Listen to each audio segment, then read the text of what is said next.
নমস্কার, welcome to studio line.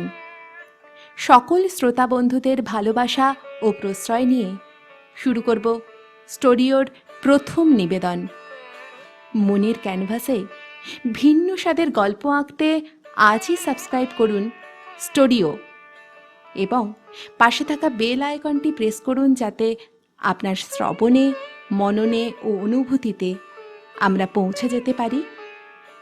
শুরু করছি আজকের নিবেদন, বনফুলের অন্যতম ছোট গল্প অমলা। গল্প পাঠে এবং আবহতে সোমাঞ্জন এবং আমি মোনালিসা। শুরু করছি অমলা।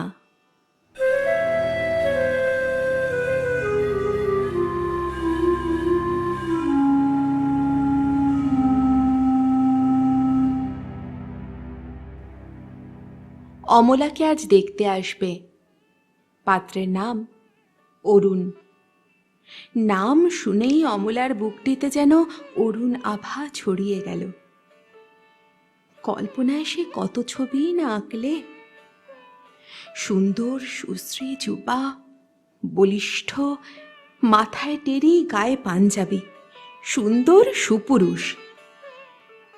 অরুণের ভাই বরুণ তাকে দেখতে এলো। সে তাকে আড়াল থেকে দেখে ভাবলে, আমার ঠাকুরপো। মেয়ে দেখা হয়ে গেল। মেয়ে পছন্দ হয়েছে, এ কথা শুনে অমলার আর আনন্দের সীমা নেই। সে রাত্রে স্বপ্নই দেখলে।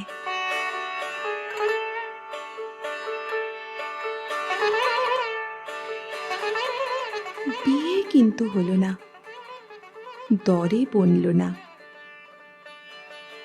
আবার কিছুদিন পরে অমলাকে দেখতে এলো।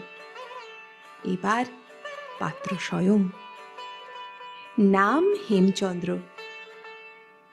এবারেও অমলা লুকিয়ে আড়াল থেকে দেখলে। বেশ শান্ত সুন্দর চেহারা, ধপধপে রং, কোকড়া চুল, সোনার চশমা, দিব্যি দেখতে। আবার অমলার মন ধীরে ধীরে এই নবীন আগন্তুকের দিকে এগিয়ে গেল। ভাবলে, কত কি ভাবলে। এবার দরে বলল, কিন্তু মেয়ে পছন্দ হলো না। অবশেষে মেয়েও পছন্দ হলো, দরেও বনল, বিয়েও হলো। পাত্র বিশ্বেশ্বর বাবু। মোটা, কালো, গোলগাল, হৃষ্টপুষ্ট ভদ্রলোক। বিএ পাশ, সদাগরি অফিসে চাকরি করেন। অমলার সঙ্গে যখন তার শুভদৃষ্টি হলো, তখন কি জানি কেমন একটা মায়ায় অমলার সারা বুক ভরে গেল। এই শান্ত শিষ্ট নিরীহ স্বামী পেয়ে অমলা মুগ্ধ হলো।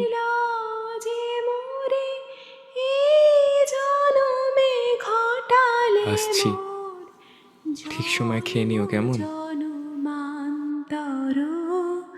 সুন্দর হে সুন্দর, অমলা সুখেই আছে। তব সুন্দর হে সুন্দর, পূর্ণ হলো অঙ্গ মম, ধন্য হলো অন্তর, সুন্দর হে সুন্দর।